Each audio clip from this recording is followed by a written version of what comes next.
ఐక్యత కోసం పోరాడమని ఉంటుంది. క్రీస్తును సంపాదించుకున్నట్టుకు మీరు ప్రయాసపడండి అన్నాడు. క్రీస్తును సంపాదించుకోవడం అంటే యేసుక్రీస్తు సమాధి దగ్గరికి వెళ్ళి ఆయన లేపడమా?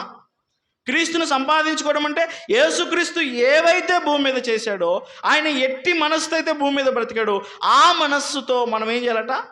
పరిగెత్తాలి. ఆ మనసును సంపాదించుకోవడం ప్రయత్నం చేయాలి. ఆయన ఎలాగో ప్రేమించాడో, ఎలాగో ఐక్యత ఉన్నాడో వారిని మనం రక్షించుకోవడానికి ప్రయత్నం చేయాలి.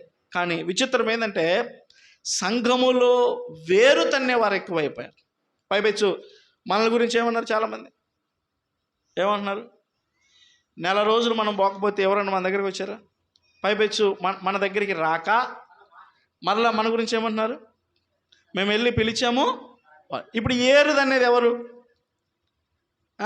సంఘాన్ని చీల్చారని అన్నారు. అంటే సంఘములో నుంచి వెళ్ళిన గొర్రెని, దొడ్డిలో నుంచి వెళ్ళిన గొర్రెని కాపరి వెళ్ళి వెంటేసి తీసుకురావాలి కదా. ఏమన్నాడు? 99ని అడవిలో విడచి తప్పిపోయిన ఒక్కదాని విషయమై కాపరి పరిగెత్తుకుంటూ వెళ్ళాడట అడవిలోకి.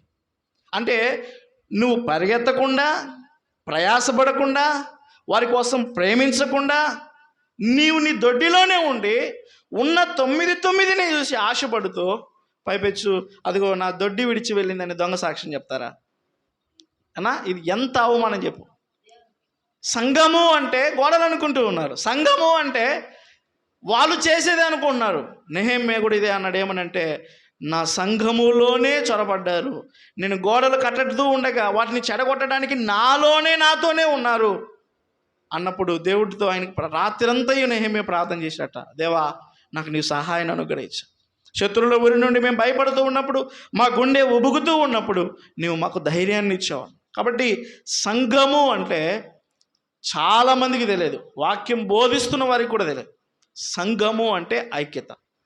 యేసుక్రీస్తుకు కలిగిన ఏది మనలో లేకపోయినా మనం ఏ విధమైన విశ్వాసులమో కాము.